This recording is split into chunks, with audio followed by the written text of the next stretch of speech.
week, the Zacatecas Congress unanimously approved the intervention of the Federal Ministry of the Interior and the Zacatecas General Ministry to resolve the conflict between Newmont, Peñasquito and Mexico's National Union of Mine, Metal, Steel and Allied Workers as soon as possible.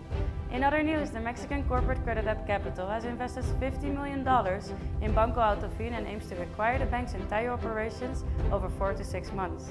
My name is Joyce Kreiser. Welcome to Mexico Business Now. These are your top stories of the week.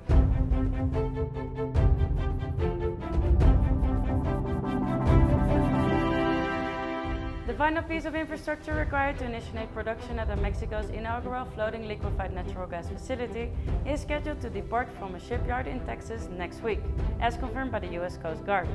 New Fortress Energy, the liquefied natural gas developer, is gearing up to commence production at 1.4 million tons per year floating plant located off the coast of Altamira, Mexico, in the coming weeks.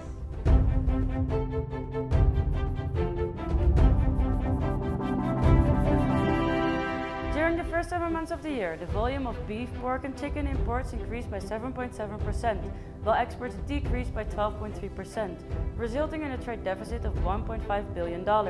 Specialists highlighted that the surge in the purchase of meat is due to the strength of the Mexican peso and the implementation of the inflation control package.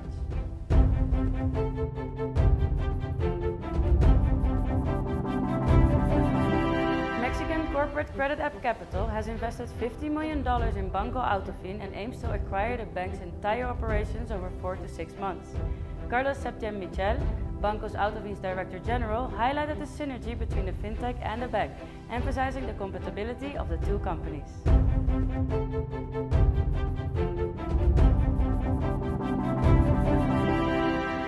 The Zacatecas Congress unanimously approved the intervention of the Federal Ministry of the Interior and the Zacatecas General Ministry to resolve the conflict between Newmont, Peñasquito and Mexico's National Union of Mine, Metal, Steel and Allied Workers as soon as possible.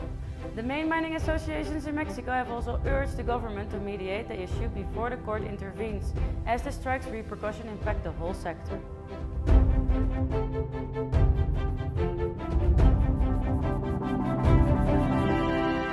The migration crisis at the Mexico-US border has affected the land transportation sector for almost 2 weeks.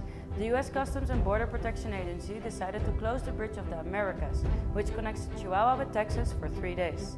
The Eagle Pass International Railway Crossing Bridge, which connects Coahuila with Texas, was also closed for 3 days, while Ferromex suspended its services.